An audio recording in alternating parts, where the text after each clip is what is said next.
चलो हेलो दोस्तों, आपका अपना यूट्यूब चैनल धनंजय और जीके में आपका स्वागत है। धनंजय मैथ्स जीके में आज का फिर वही हमारा सवाल है 8.1 प्रश्नावली का 9वां सवाल। तो सवाल क्वेश्चन में है, त्रिभुज ABC में जिसका बीच समकोण है, यदि tan A बराबर 1√3 तो निम्न का मान ज्ञात करें। एक में है sin A cos C plus cos A sin C, दूसरा में cos A cos C minus sin A sin C। सबसे पहले हमने एक त्रिभुज बनाया जिसमें एक बीच समकोण दे दिए हैं। अब इसका मान निकालना है 1/3, यानी कि tan थीटा बराबर, तो tan थीटा बराबर होता है वही सेम चीज़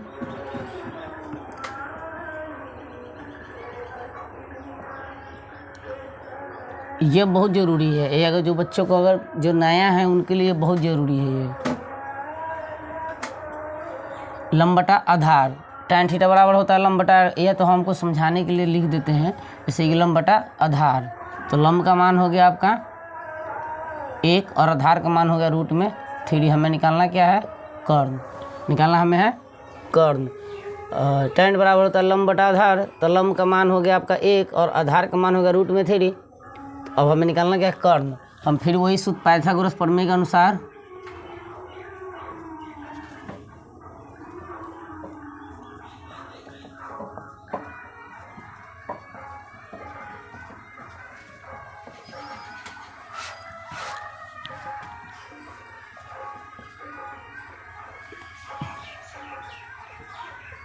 कर्ण स्क्वायर बराबर होता है, सब लोग जानते हैं, लंब स्क्वायर प्लस आधार स्क्वायर।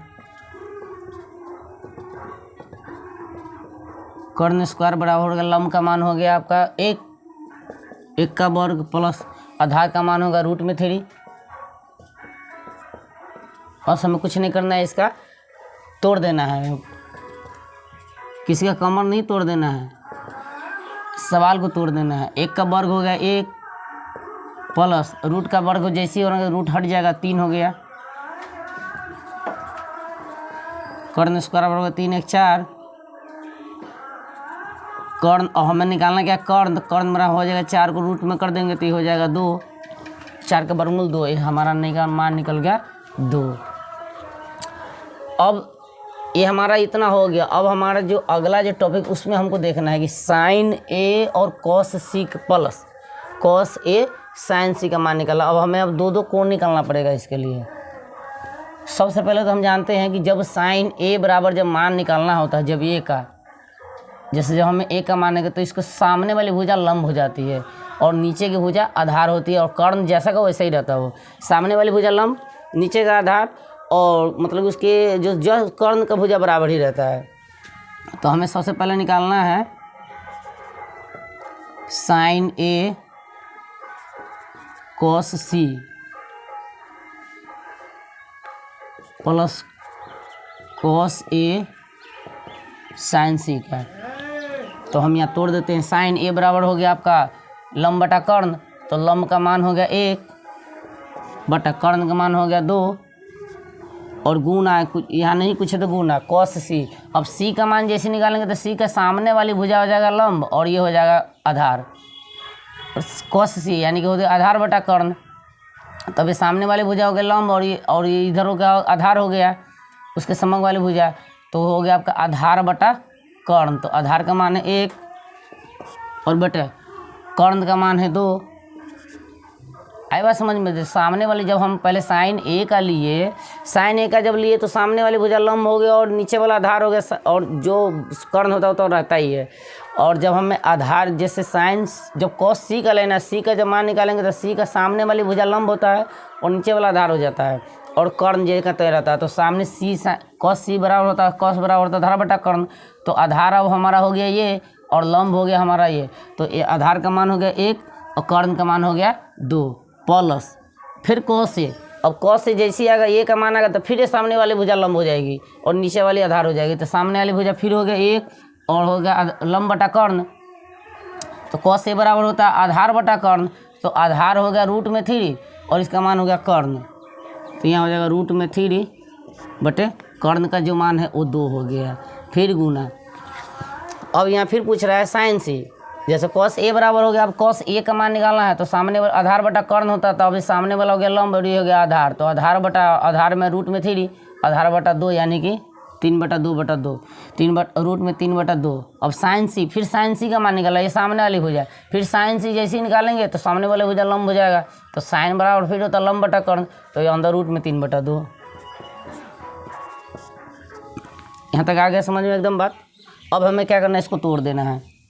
अब ये 1 में 1 से गुना करेंगे तो 1, और जब 2 में 2 से करेंगे तो 4, प्लस रूट में गुना करेंगे तो रूट में रूट हट जाएगा, तो 3/4 पूरा करेंगे इसको, तो हो गया आपका 1, और जिसको हम बटा के जोड़ सामने वाले सेम, जब एलसीएम सेम होता है तो ऊपर वाला सीधे हो जाता है 4/4, यानी कि इसका मान हो गया 1। एक आंसर आपका ये निकल गया।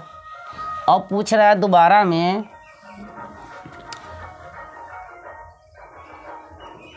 ये सामने लिखा है cos A cos C minus sine A sine C, और फिर हम यहाँ ले आ जाएंगे cos A बराबर हो गया, फिर cos A का मान निकालना है, तो cos A का मान तो हम लोग बार बार निकाल ही रहे थे। cos A बराबर A हो गया सामने वाली भुजा लंब, और cos बराबर आधार बटा कर्ण होता है, तो सामने वाली लंब और आधार बटा कर्ण, तो रूट में हो जाएगा 3 बटा हो गया 2, और गुना cos C का मान फिर सामने वाले करेंगे तो हो जाएगा लंब, और ये हो जाएगा झाड़, और इसका होता है आधार बटा कर्ण 1/2 माइनस, फिर साइन A बराबर ये सामने वाली फिर हो गया लंब, और नीचे वाला आधार, तो कर्ण सीधा बराबर होता है लंब बटा कर्ण, लंब का मान हो गया 1, और लंब बटा कर्ण यानी कि 2, ये माइनस में है, गुना साइन सी, फिर वही बात साइन सी, जब सी का मान निकालेंगे तो फिर हो जाएगा लंब बटा कर्ण, या लंब हो जाएगा ये 3, और बटे हो गया 2। और फिर वही बात होगी, यहाँ से देख लेते हैं अब एक बार इसको क्या करना होगा। अब रूट में 3 में 1 से गुना करेंगे तो रूट में 3 रहेगा, और 2 में 2 से गुना करेंगे तो 4 माइनस, फिर इसको रूट में 3 में गुना करेंगे तो रूट में 3 रहेगा, और 2 में 2 से करेंगे तो 4 हो जाएगा। जब वो दोनों जब सेम है, एलसीएम जब इसका करेंगे तो सीधे ही इसमें से जब घटाएंगे तो मान के चलिए एलसीएम करके दिखा देते हैं। 4 में 4 से लघुत्तम किया 4, एलसीएम हुआ इसका, रूट में इसे 4 में 4 से भाग देंगे तो 1 होगा, रूट में करेंगे तो रूट रह जाएगा, प्लस सॉरी माइनस, 4 में 4 में करेंगे तो हो गया कट गया, फिर हो जाएगा माइनस में रूट में 3, ये होगा रूट में 3 और माइनस रूट में अब बटे 4, रूट में रूट कुछ नहीं है तो यहाँ हो गया माइनस में कराएंगे तो यहाँ कट जाएगा, सीधे सिंपली मार देते हैं इसको, यहाँ पर ये 0 होता है। एक आंसर आपका ये निकल गया। अगर आपको वीडियो अच्छी लगी हो तो लोग शेयर कमेंट और लाइक ज़रूर कीजिएगा। अगर आप नए हैं चैनल में तो सब्सक्राइब कीजिएगा। देखिए इतना आसान सवाल यूँ चुटकी में बन गया, बस थोड़ा सा हमें सूत्र के बस थोड़ा बहुत याद देना है, सूत्र ढंग से याद रहेगा तो ये सवाल चुटकियों में यूँ बन जाते हैं। त्रिकोणमिति कोई आसान इतना भी भारी नहीं है।